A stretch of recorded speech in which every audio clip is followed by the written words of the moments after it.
In the heart of an ancient Igbo village named Umuaka, there lived a mysterious girl named Amarachi. She was not like other children in the village. One fateful day, she appeared out of nowhere, without any known family or origin. Yet everyone in Umuaka felt an immediate and inexplicable connection to her. They embraced her as if she were one of their own, but despite their love and care, no one knew where she came from or who her parents were. It was as if she had been sent from the heavens, a gift to the village, though wrapped in mystery. Once upon a time, in the peaceful village of Umuaka, a serene place surrounded by lush green forests and flowing rivers, a young girl named Amarachi appeared as if by magic. She was found by the riverbank, dressed in simple but unfamiliar clothing, her eyes filled with a depth that belied her age. The villagers, enchanted by her kind heart and beautiful smile, welcomed her with open arms, though whispers of her mysterious appearance spread quietly among them. Mama Ifeoma, the village's wise old woman, known for her deep connection to the spirits, took Amarachi in, believing that she was a blessing from the gods. She often said, "The gods have their ways, and who are we to question them?" Amarachi quickly became a beloved figure in the village, her presence bringing a strange yet comforting peace to all who encountered her. As Amarachi grew, her presence in Umuaka seemed to bring an unusual prosperity to the village. The crops, which had been struggling for years, suddenly flourished. The river, which had been low, overflowed with fresh, clear water. The children of the village, who had once been prone to illness, now ran about healthy and full of life. The villagers began to speak of Amarachi with reverence, believing that her arrival was the reason for their newfound fortune.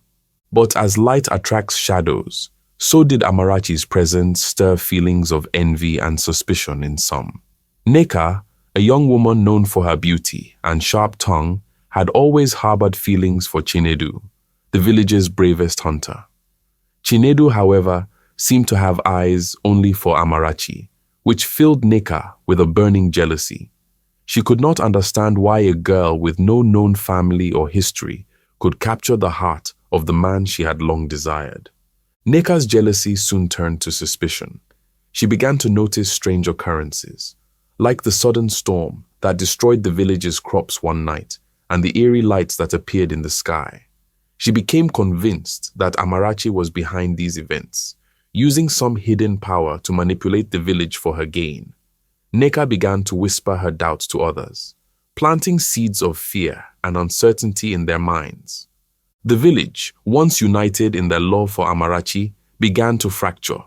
Some villagers, swayed by Neka's words, started to view Amarachi with suspicion, wondering if her arrival had indeed brought both blessings and curses.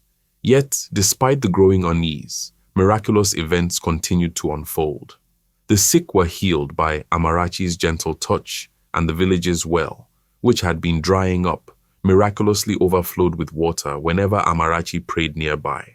Chinedu, torn between his affection for Amarachi and the unsettling events happening around them, decided to seek the truth. He knew that Amarachi had a pure heart, but the unexplainable occurrences made him uneasy. He sought guidance from the elders and scoured the village's ancient texts for any clue that might explain Amarachi's mysterious powers. As the tension in Umuaka grew, a significant event occurred. The king of Umuaka, Eze Naemeka, who was known for his wisdom and fairness, took notice of the changes in the village. Curious about the source of these blessings, he invited Amarachi to the palace for a grand feast, hoping to learn more about this enigmatic girl. The feast was a lavish affair, with the entire village in attendance. But even in the king's presence, Amarachi remained humble and reserved. While the king began to favor Amarachi, seeing her as a blessing, Neka's campaign to discredit her intensified. She spread rumors that Amarachi's powers were not a gift, but a curse, something that would eventually bring doom to the village. Her words found fertile ground in the hearts of those who had begun to fear what they did not understand. Chinedu, determined to protect Amarachi, uncovered a hidden scroll during his investigations. The scroll, buried deep within the village archives, spoke of an ancient prophecy, a prophecy that foretold the arrival of a child born of the gods, destined to bring both great fortune and great danger to the land. The scroll was vague, but it hinted at a dark force that would challenge the village's prosperity, a force that seemed eerily connected to the current events. Driven by a sense of duty, Chinedu decided to delve deeper into the prophecy. He gathered a small group of trusted villagers, including Obinna and Emeka, two of his closest friends, to join him on a quest to uncover the source of the curse and its connection to Amarachi. Their journey took them through dense forests, across treacherous rivers, and into the heart of a rival village, led by a malevolent shaman named Okoro. Okoro, it turned out, was the true architect of Umuaka's recent misfortunes. Jealous of Umuaka's prosperity and fearful of Amarachi's potential power, he had been using dark magic to bring disaster upon the village. His plan was to weaken the village enough so that he could take control and prove his dominance. The confrontation with Okoro was intense. The shaman's dark magic clashed with the light that emanated from Amarachi, resulting in a dramatic battle of wills.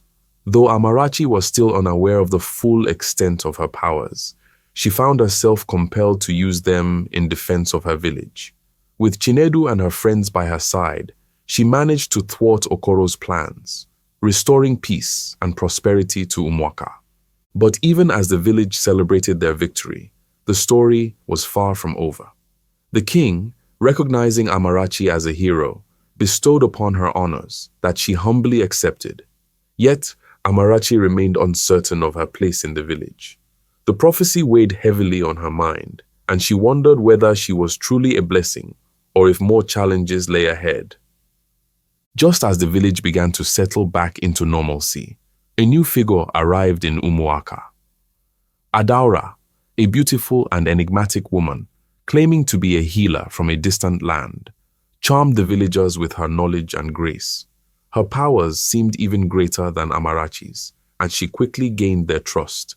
But Amarachi, who had initially felt relief at having someone who understood her, began to feel a growing unease around Adaura. There was something off, something sinister that only Amarachi could sense. As days passed, Amarachi's fears were confirmed. Adaura was not who she claimed to be. She was an ancient sorceress, banished from her homeland for practicing forbidden dark magic. Adaura had returned to complete an unfinished ritual, one that required harnessing Amarachi's powers for her own malevolent purposes. Slowly, Adaura began to turn the villagers against Amarachi, using her charm and influence to sow seeds of doubt. Chinedu, ever the protector, uncovered Adaura's true identity and her plan to steal Amarachi's powers during a rare celestial event that would amplify magical abilities. The villagers, once again swayed by fear, began to question Amarachi's intentions, leaving her increasingly isolated. In a desperate bid to save herself and the village, Amarachi and Chinedu confronted Adaura in a climactic battle. The celestial event approached, and with it, the moment of truth. Amarachi realized that the only way to stop Adaura was to make a significant sacrifice, either giving up her powers entirely or risking her life. As the battle raged, Amarachi made her choice. She unleashed her full power, not to destroy Adaura, but to cleanse her soul of the darkness that had consumed it.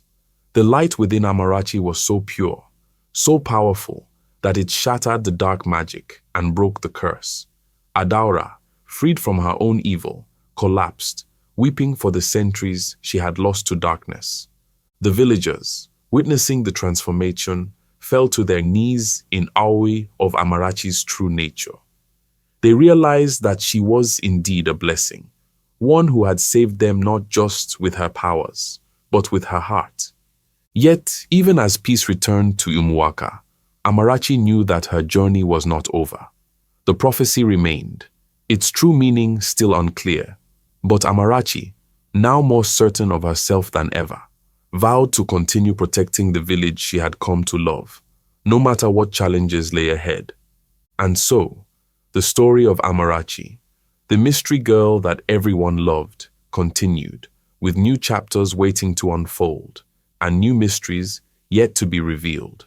The villagers, once filled with doubt, now looked to her with unwavering faith, knowing that as long as Amarachi was with them, they could face whatever the future might bring.